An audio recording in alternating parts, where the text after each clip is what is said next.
Assalamualaikum warahmatullahi wabarakatuh. Halo semuanya, perkenalkan aku Esti Zakia Tunita dengan NIM 122205041 dari jurusan Pendidikan Matematika. Hari ini kita akan belajar tentang vektor dan sistem koordinat. Sebelum masuk ke materi pembelajaran vektor dan sistem koordinat, di sini ada tujuan yang diharapkan dicapai setelah kalian menyaksikan video ini, yaitu tujuannya peserta didik dapat menyatakan vektor dalam komponen-komponen sistem koordinat dengan tepat. Selanjutnya, coba perhatikan gambar berikut ini. Pernah gak sih kalian berpikir bagaimana pilot pesawat terbang itu bisa tahu posisinya di udara? Nah, dalam dunia penerbangan, posisi pesawat di udara dilaporkan menggunakan sistem koordinat juga loh, yaitu sistem koordinat 3 dimensi. Kalau 3 dimensi berarti sumbu X, Y, dan Z.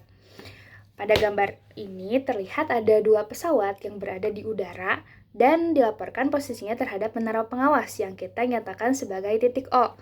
Nah, kalau digambarkan, ini sebagai menara pengawas. Oke. Sumbu X menunjukkan arah ke depan atau ke belakang si pesawat tersebut. Kemudian sumbu Y itu menunjukkan arah ke kiri atau ke kanan si pesawat tersebut. Dan yang terakhir itu sumbu Z menunjukkan ketinggian pesawat, yaitu arah ke atas atau ke bawahnya si pesawat. Misalnya, posisi pesawat bisa ditulis sebagai vektor R. Kita tulis ya. Vektor R dengan posisinya di X, Y, Z. Oke.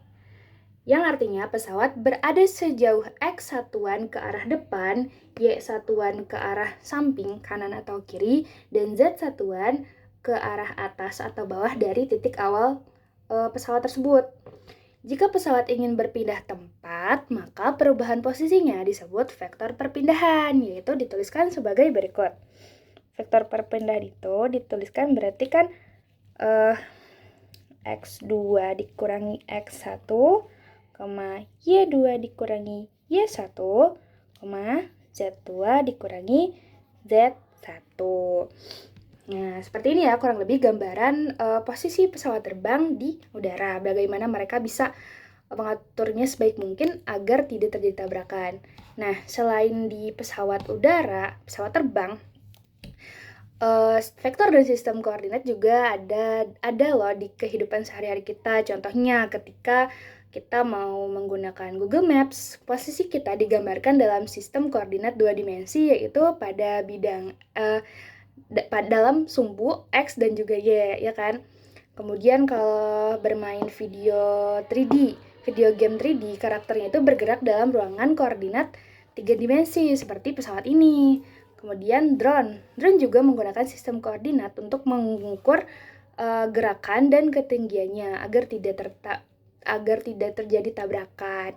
Jadi vektor dan sistem koordinat itu bukan hanya untuk pelajaran matematika aja ya, tapi juga penting dalam dunia nyata seperti penerbangan, navigasi, dan juga teknologi modern. Di pertemuan sebelumnya, kita sudah mempelajari tentang notasi vektor dan juga jenis-jenisnya ya. Nah, aku pengen kita coba dulu pretest untuk mengetahui kalian masih ingat gak nih tentang notasi vektor dan juga jenis-jenisnya. Oke, aku beri waktu 3 menit ya. Silakan dikerjakan.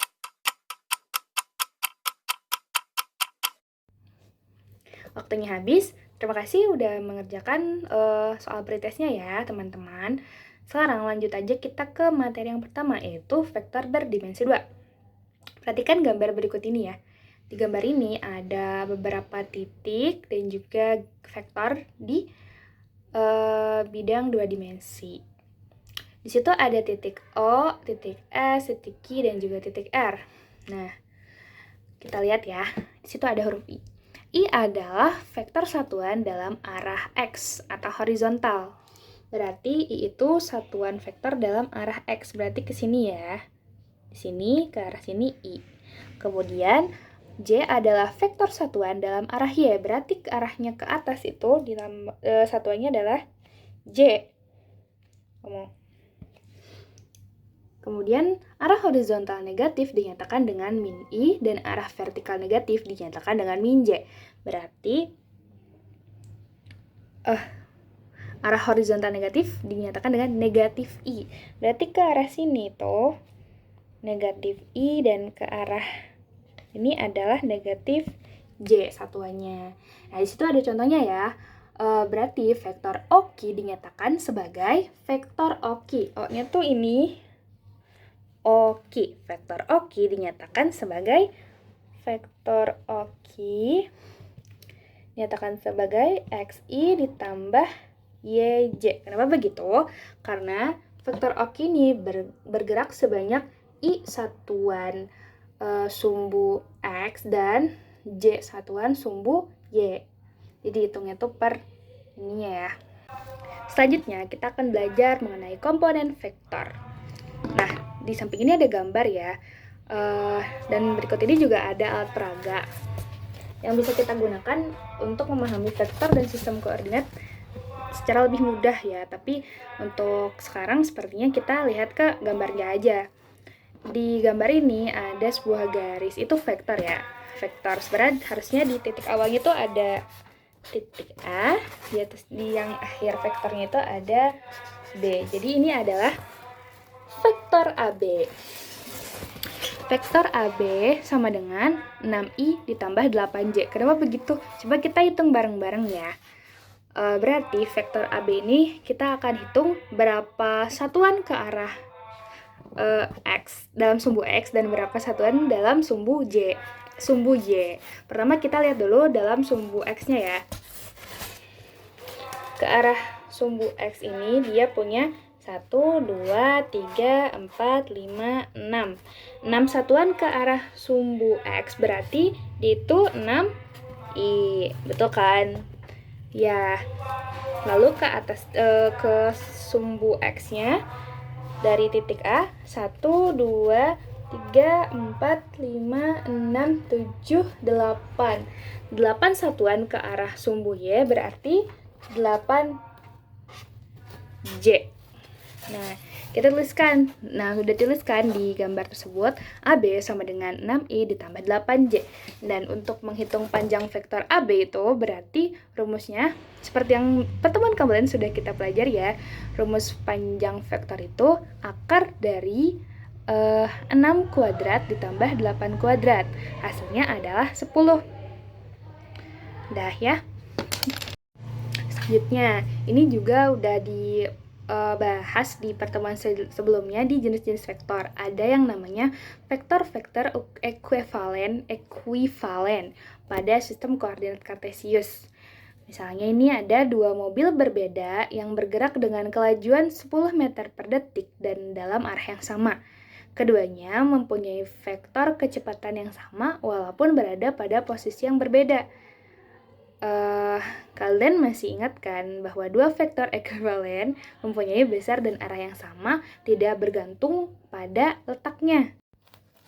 Nah, vektor-vektor ekuivalen pada sistem koordinat kartesius ini kita bisa coba terapkan dalam bidang kartesius ini ya, dua dimensi ini. Misalkan kita punya ini vektor CD dan juga vektor AB. Kelihatan nggak? Ya.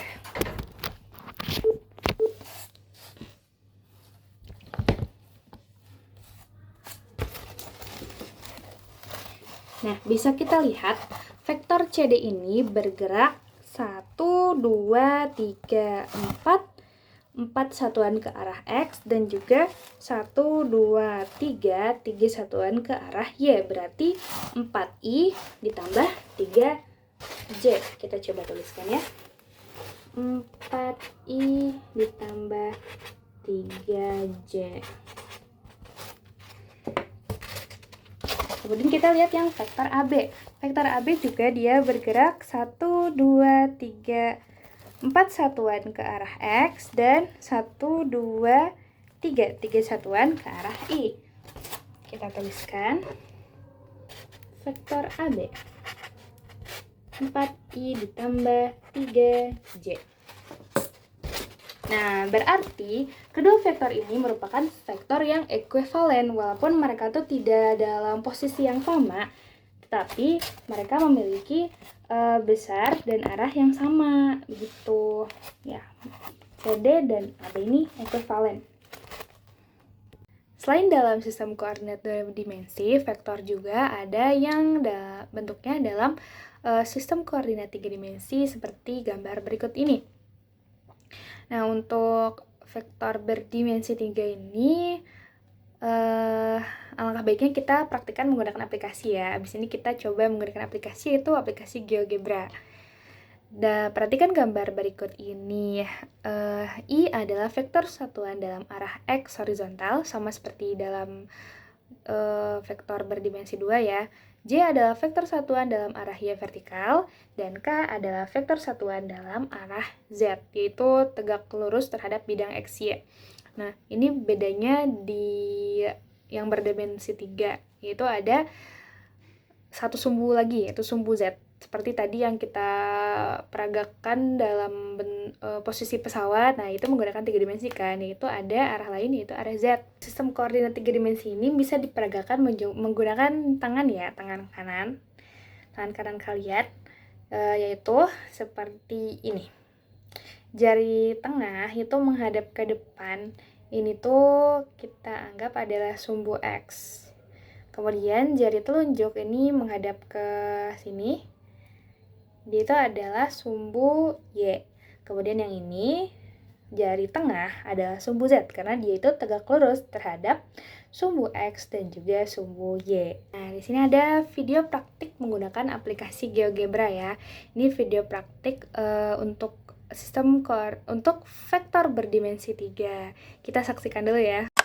Halo semuanya, jadi sekarang kita akan mencoba menggambarkan bagaimana sih bentuk vektor berdimensi 3. Nah, pertama-tama kita buka dulu aplikasi GeoGebra, kemudian kita ubah menjadi mode 3D Calculator. Setelah diubah menjadi mode 3D Calculator, di sini dapat kita lihat ada sistem koordinat berdimensi 3. Seperti penjelasan sebelumnya, sumbu X ini memiliki vektor satuan yaitu I, kemudian sumbu Y memiliki vektor satuan yaitu J, dan sumbu Z memiliki vektor satuan yaitu K. Nah, langsung aja kita input, kita masukkan nilai yang kita inginkan. Pertama, kita masukkan dulu titik A. Caranya langsung aja diketik di sini.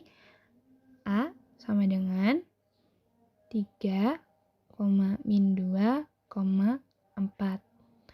Kemudian di enter, nah itu langsung muncul titiknya di koordinatnya ya. Selanjutnya kita masukkan titik yang kedua yaitu B.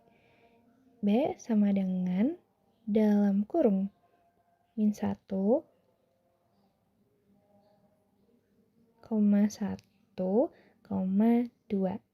Enter lagi, nah muncul lagi kan titik B-nya.